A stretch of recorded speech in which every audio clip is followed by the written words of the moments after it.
Berbicara tentang pertanian adalah berbicara tentang hidup dan matinya suatu bangsa.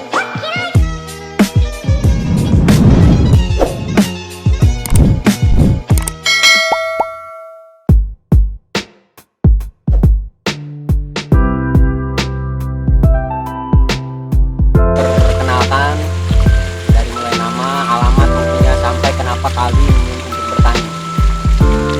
Ya, bismillahirrahmanirrahim.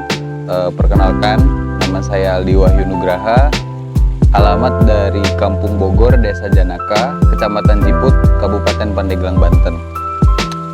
Berbicara tentang pilihan untuk bertani dan terjun langsung ke pertanian, sebenarnya itu sudah cita-cita dasar ketika menentukan pilihan kemana langkah untuk memilih hidup dan berjuang untuk hidup.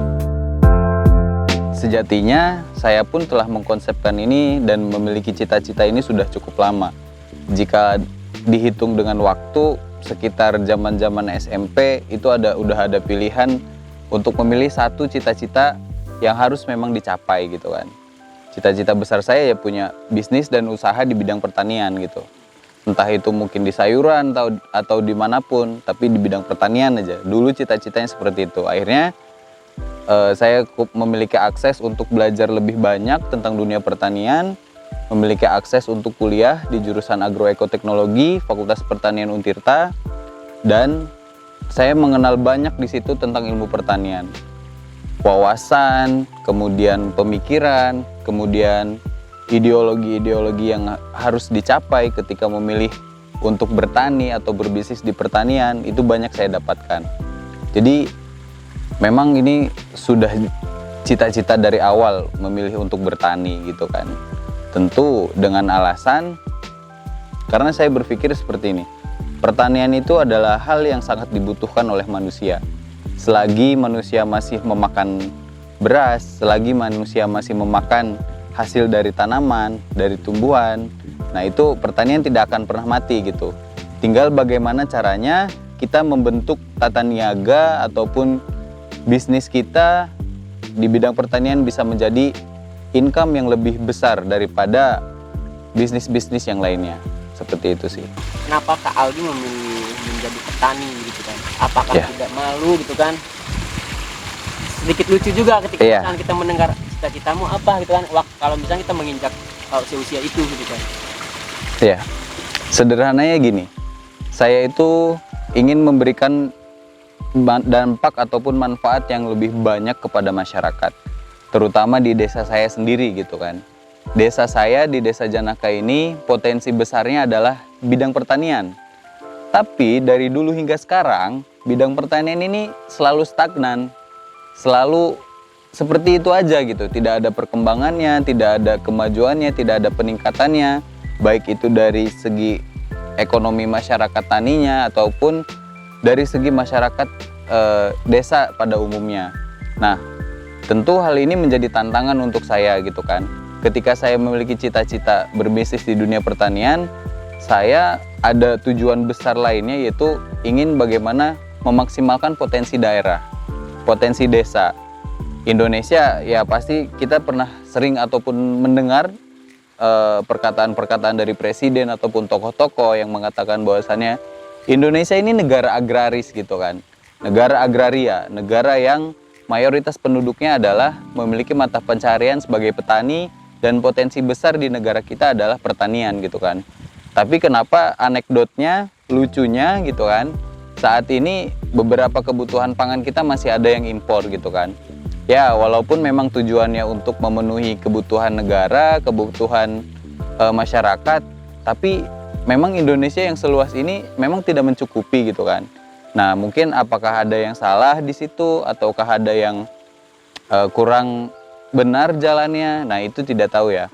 Kalau misalkan kita kupas lebih dalam lagi akan ada banyak faktor gitu kan. Tapi di sini satu tujuan besar saya gitu. Minimal ketika saya tidak bisa merubah Indonesia, tapi saya memberikan dampak untuk desa gitu. Itu sih. Tadi tuh yang menjadi influence terhadap Kak Aldi kenapa pengen menjadi petani? Motivasi apa gitu, siapa yang menjadi motivasi, influencernya atau inspiratornya siapa gitu kan? Ya, Sebenarnya inspirator saya di bidang pertanian itu adalah orang-orang yang mungkin secara ditokohkan secara nasional tidak ada ya. Tapi lebih kepada saya melihat bagaimana pengusaha-pengusaha sukses di bidang pertanian ini ada gitu. Di Indonesia, terutama di Banten itu sendiri, banyak sekali pengusaha ataupun pelaku usaha tani yang sudah berhasil dan sukses. Mereka itu ada keunikan gitu. Ada keunikan dalam artian ada satu target ataupun pencapaian hidup yang dimana ya hanya dimiliki oleh orang-orang yang bertani gitu. Kebahagiaan, ketenangan jiwa, ketenangan batin, kemudian sumber rezeki dan segala macamnya, dan itu tercukupi semua karena bertani gitu. Ibaratnya apa ya? Bisa dibilang kalau bahasa Sundanya mah duit tiis lah gitu kan. Ibaratnya uang yang didapat pun tidak panas gitu, tidak berasal dari sumber-sumber yang dalam tanda kutip tidak baik untuk dimakan gitu. Nah, makanya inspirator saya ya kebanyakan dari segi tokoh di bidang pertanian, kebanyakan memang pelaku usaha tani yang ada di daerah-daerah gitu kan. Seperti banyak contohnya lah, ada senior saya Kang Nur Hayat, kemudian ada guru-guru yang sudah berlama berkecimpung di dunia pertanian udah puluhan tahun, itu banyak lah gitu kan. Tapi dari segi tokoh nasional dan tokoh bisnis, sebenarnya berbicara pertanian juga berbicara bisnis ya, berbicara bagaimana kita mengelola suatu usaha kita agar bisa menjadi lebih maksimal gitu. Kalau berbicara tokoh bisnisnya, saya sih lebih menokohkan kepada Bapak Bob Sadino gitu kan, dimana dia yang selalu berpikiran bahwasannya ya, bisnis itu adalah kemampuan kita untuk salah satu kemampuan untuk bertahan hidup, tapi tidak menjadi ibaratnya apa ya, pesuruh gitulah. Ya saya tidak bisa ataupun saya tidak ingin menyudutkan salah satu profesi sih, tapi memang prinsip seperti itu yang sedang saya coba tanamkan di diri saya untuk bagaimana yang kedepannya nanti bisa menciptakan lapangan pekerjaan untuk masyarakat di sekitar sini terutama gitu kan, dan mengembangkan potensi desa. Ya lanjut nih, kita sudah mendengar bahwa adanya millennial farm. Nah, kira-kira apa itu millennial farm dan menggagas millennial farm itu dari mana awalnya dan Ya. Tadi itu motivasinya apa gitu kan? Ya. Untuk menggagas sebuah arena millennial farm. Sedikit cerita tentang arena millennial farm. Sebenarnya nama arena millennial farm itu menunjukkan bahwasannya farm ini itu diisi oleh ataupun kebun ini diisi oleh jiwa-jiwa milenial, anak-anak muda yang ingin berkreasi, kemudian memiliki semangat tinggi untuk mengembangkan bidang pertanian maupun peternakan, terhimpunlah di arena millennial farm ini gitu. Makanya disebutnya arena itu kan tempat ya, suatu tempat, suatu wadah milenial untuk bertani, untuk bercocok tanam, untuk mengenal bagaimana indahnya dunia pertanian. Adanya lahirnya arena millennial farm. Tujuannya saat ini tentu saya sih tidak ingin banyak muluk-muluk berbicara terkait regenerasi di dunia pertanian. Jika kita sadari bahwasannya ya 70-80% ya petani saat ini itu berumur di atas 40 tahun gitu kan. Sedangkan anak-anak muda, penerus-penerusnya ini tidak ada gitu kan. Makanya arena millennial farm ini diharapkan ke depannya memiliki tujuan untuk bagaimana menjadi regenerasi penerus di bidang pertanian. Karena kalau misalkan tidak ada regenerasi di bidang pertanian, ya mau seperti apa negara kita nanti gitu. Pertanian Indonesia akan seperti apa ke depannya? Apakah akan menjadi negara industri? Apakah akan menjadi negara yang menciptakan suatu produk tapi bukan dari pertanian, akhirnya lahan pertanian tergusur dan hilang bahkan gitu kan. Itu yang menjadi tujuan utamanya. Selain dari itu, arena millennial farm sendiri memang menjadi wadah untuk saya bisa mencapai cita-cita saya tadi, untuk bagaimana memajukan potensi desa. Gimana saya mengemas dunia pertanian di desa itu lebih modern dan lebih diterima pada saat zaman ini gitu kan. Semua kalangan juga. Nah, untuk semua kalangan. Jadi orang berpikir bahwasannya bertani itu ya sesuatu yang terbelakang gitu ya, sesuatu yang sangat tertinggal. Tapi dengan hadirnya Arena Millennial Farm, bahwasannya pertanian itu ya tidak tertinggal gitu. Bahkan Anda makan pun, Anda berdiri pun, Anda melaksanakan kegiatan sehari-hari pun tidak bisa lepas gitu dari dunia pertanian. Gitu sih untuk alasan kenapa berdirinya Arena Millennial Farm itu. Mungkin tadi berbicara bahwa petani itu adalah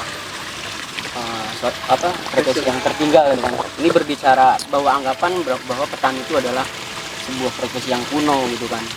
Mungkin itu anggapan yang Keliru gitu kan ya. Mungkin bisa dijelaskan nih untuk memberikan mindset bahwa petani itu tidak tertinggal, tidak kuno gitu kan. ya. Sebenarnya banyak sekali sekarang teknologi di dunia pertanian yang bisa diaplikasikan. Jika memang kita bandingkan negara kita dengan negara lain, negara maju, negara berkembang dengan negara maju, di sektor dunia pertanian pun sangat berbeda.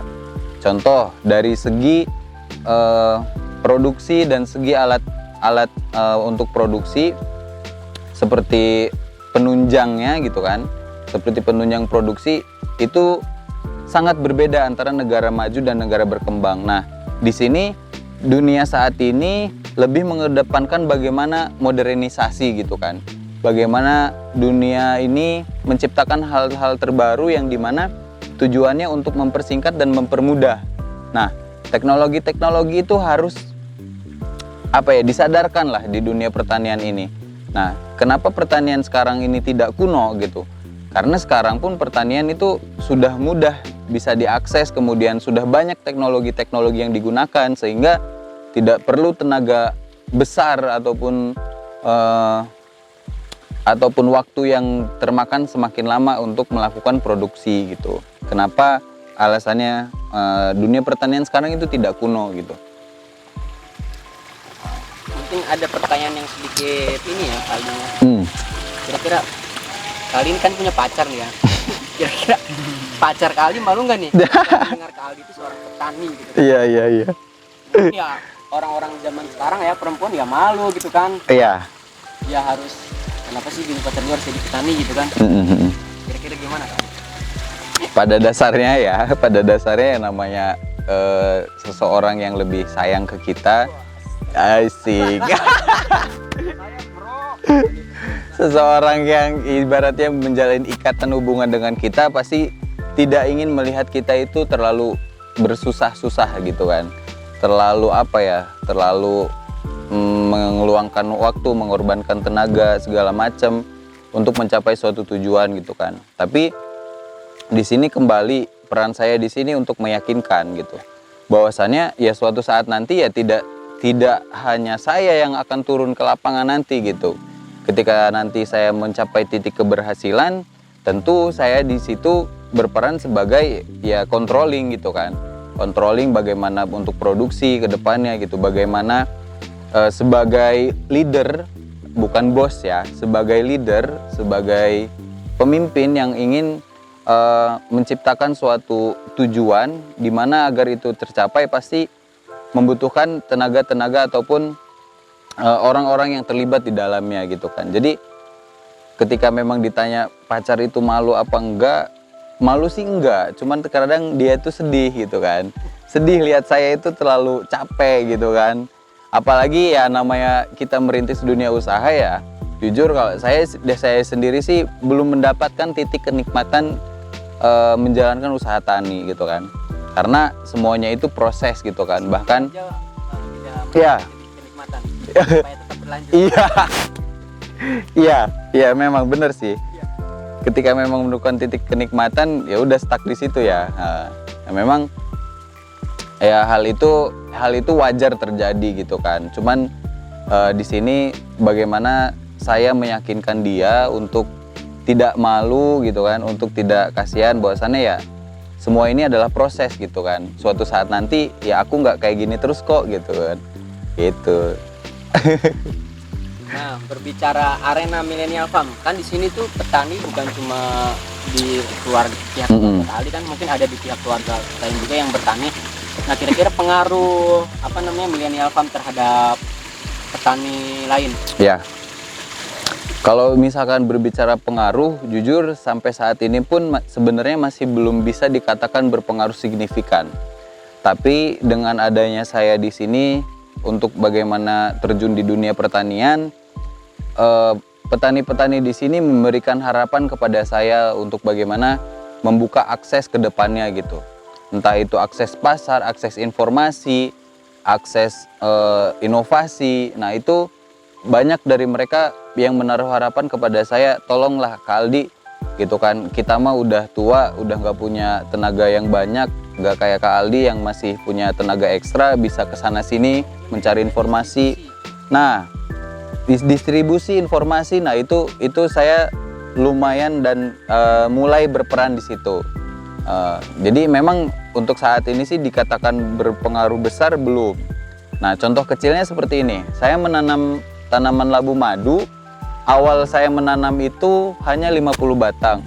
Namun hasil yang didapatkan itu cukup lumayan banyak, sekitar 200 kg gitu kan. Nah, di sini petani yang lain pun melihat gitu kan. Labu madu ini kan tanaman baru di sini. Gitu kan, baru saya yang memulai, kemudian ada petani yang ingin coba menanam, dan kemudian dia merasakan bahwasannya yang menanam labu ini lebih banyak mendapatkan keuntungan bagi dia, karena dari tanaman labu madu ini sebenarnya persaingan pasarnya itu belum begitu banyak, kemudian kestabilan harganya masih bisa kita atur sendiri gitu kan. Nah gitu, peluangnya banyak gitu kan. Jadi kita tidak diatur oleh orang-orang yang seperti tengkulak gitu. Kita yang mengatur sendiri harganya gitu. Ya udah, kalau misalkan kamu mau beli, saya kasih harga segitu. Kalau misalkan nggak beli, ya udah, saya masih punya pasar yang lain gitu kan. Dan alhamdulillah dengan hadirnya saya di sini, saya membuka pasar gitu kan, menciptakan suatu distribusi produk yang dimana bisa menghasilkan profit yang lebih besar gitu kan, daripada menanam komoditas yang lain. Gitu. Kan yang di sekitar kita ini udah terlihat ya labu madu yang begitu subur dan banyak. Apakah Kak Aldi terfokus di labu madu atau ada juga tanaman yang Kak Aldi tanam? Ya, sebenarnya kalau dari saya pribadi untuk saat-saat ini memang kenapa memilih labu madu, karena itu tadi faktor peluang pasarnya masih banyak, namun memang ada rintangannya tersendiri gitu. Rintangannya itu masyarakat masih belum tahu tentang labu madu. Perlu edukasi di situ, perlu pengenalan lagi lebih dalam gitu kan. Dan labu madu pun memang bukan komoditi utama untuk dikonsumsi gitu. Tapi di sini dengan saya memberikan sosialisasi ataupun pengenalan kepada lingkungan, di sini tentu sedikit demi sedikit masyarakat sudah mulai tahu dan kemudian mulai tertarik kepada labu madu. Memang di sini fokus utama saya di labu madu ya, lahan yang dimiliki oleh orang tua saya garap, kemudian fokus di labu madu, tapi tidak hanya labu madu gitu kan. Beberapa lahan yang memang kosong ditanami tanaman yang mudah ataupun memiliki jangka waktu panen yang singkat, seperti kangkung gitu kan, kemudian terong gitu kan, yang dimana itu bisa menambah pendapatan setiap harinya gitu kan. Setiap harinya, bahkan untuk penambahan per minggu pun selalu ada dari tanaman itu. Jadi tanaman singkong, tanaman kangkung, terong, kemudian ubi jalar, kemudian ada pepaya, ada jahe. Itu tanaman-tanaman itu sebenarnya untuk memanfaatkan lahan yang ada gitu kan. Jadi labu madu ini memang membutuhkan lahan yang luas, tapi di sela-sela seperti itu kan masih bisa ditanamkan tanaman yang lain gitu kan, masih bisa dimanfaatkan. Ibaratnya kalau misalkan dimiliki suatu apa ya istilahnya, komitmen ataupun prinsip, jadi ibaratnya tidak ada sejengkal tanah pun yang tidak termanfaatkan gitu kan, semuanya bisa termanfaatkan. Tidak menjadi parasit buat tanaman labu? Tidak. Jadi itu kan kita berbeda lahan, kemudian komoditasnya juga kalau dari segi taksonominya, dari ilmu biologinya itu beda family ataupun beda keluarga, sehingga penyakit yang datang pun berbeda gitu kan, tidak akan mempengaruhi labu madu ke depannya. Awal mula oh nih labu madu aja gitu. Kenapa di proses mungkin ya, Iya. di awal proses. Dan nanti sudah seberapa lama menanam labu madu? Ya. Jadi dulu itu saya memang memiliki kebimbangan untuk memilih komoditi apa yang ingin saya usahakan. Nah, kenapa saat itu saya memilih labu madu? Karena itu tadi namanya anak muda ya, melihat peluang, aduh ini nih kayaknya punya harga nilai jual yang tinggi nih gitu kan. Dari hitung-hitungannya itu, dari segi analisa usaha taninya, ketika di Tengkulak memiliki harga 10.000 per kilogram gitu kan, kita memiliki penghasilan ibaratnya minimal 2 ton, itu kan sudah bisa dikalkulasikan sekitar ya 20 juta lah kita bisa mendapatkan keuntungan dari situ. Nah, dari situlah sebenarnya kenapa minat saya dan akhirnya saya memutuskan untuk memilih tanaman labu madu. Awalnya sih memang saya memilih varietas ataupun jenis labu madu yang dia itu harganya lebih mahal gitu kan. Benihnya itu dari impor dari Belanda. Kemudian buahnya itu juga berbeda dengan buah yang saya tanam sekarang gitu kan. Buahnya lebih unik, lebih lucu, dan tentunya harganya lebih mahal. Tapi ternyata di situ saya kurang jeli untuk bagaimana melihat ke depan ini justru ada pengaruh besar gitu kan. Tanaman ataupun jenis yang dari impor itu ternyata tidak tahan terhadap serangan hama dan penyakit gitu. Akhirnya suatu ketika tanaman labu madu saya terserang penyakit dan itu berdampak untuk hasilnya gitu kan. Nah, akhirnya ya dari situlah saya mendapatkan pelajaran yang sangat berharga, evaluasi ke depannya seperti apa yang kurang, apa yang harus diperbaiki, apa yang harus dilakukan agar kegagalan ini tidak terulang lagi gitu kan. Nah, akhirnya ya udah saya tetap memilih tanaman labu madu karena saya merasa belum berhasil nih untuk menanam labu madu ini. Saya merasa belum berhasil karena saya belum mendapatkan hasil yang maksimal gitu kan. Nah, sampai sekarang pun kenapa saya tetap memilih labu madu karena prinsip itu. Kemudian ketika ditanya dari kapan menanam labu madu, dari segi hitungan tahun sebenarnya sekitar 1,5 tahun untuk berkecimpung di labu madu ini. Udah kalau hitungan produksi itu saya sudah 2 kali produksi atau 2 kali musim, di mana musim pertama saya hanya menanam 50 batang, kemudian musim kedua itu saya menanam 1.000 batang, dan yang terakhir ini yang saya lakukan sekarang itu ada sekitar 500 ataupun 300 batang lah gitu kan. Berbeda dengan musim yang sebelumnya. Kalau musim yang sekarang saya menanam labu madu yang berasal dari benih lokal gitu kan, yang dimana memiliki daya tahan yang kuat terhadap serangan hama dan penyakit. Jadi hasilnya insya Allah bisa maksimal gitu kan. Itu sih. Kemudian labu madu juga ternyata memiliki manfaat yang sangat tinggi gitu. Vitaminnya, antioksidannya sangat tinggi.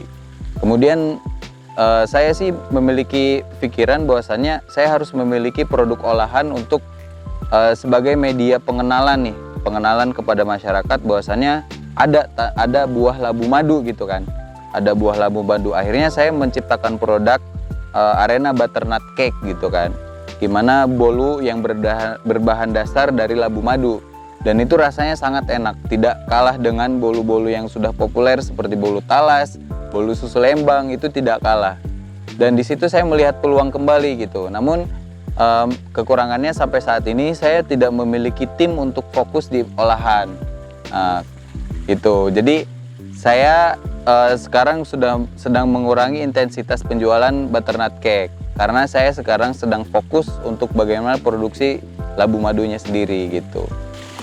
Program yang akan dijalankan atau yang sedang dijalankan dari labu madu? Ya, kalau misalkan program yang sedang saya jalankan, di sini saya memiliki target bagaimana bisa mencapai dari sekitar 300 batang ini, saya bisa mencapai target minimal 1 ton untuk hasil. Minimal 1 ton untuk hasil, dimana kedepannya selain daripada dijual ke konsumen langsung, dipasarkan ke konsumen langsung, di mana saya juga sudah memiliki pangsa pasarnya, saya ingin menciptakan dan fokus ke butternut cake itu. Jadi cita-cita besar saya di butternut cake ini ingin menjadi oleh-oleh khas gitu kan, oleh-oleh khas Pandeglang bahkan Banten gitu kan. Karena yang saya lihat butternut cake ini belum dijadikan secara komersil besar-besaran oleh seseorang ataupun suatu perusahaan gitu kan. Makanya di sini saya bisa sangat memanfaatkan ketika saya memiliki hasil panen yang maksimal, saya memiliki bahan baku yang banyak. Di sini saya baru bisa istilahnya memaksimalkan produksinya gitu.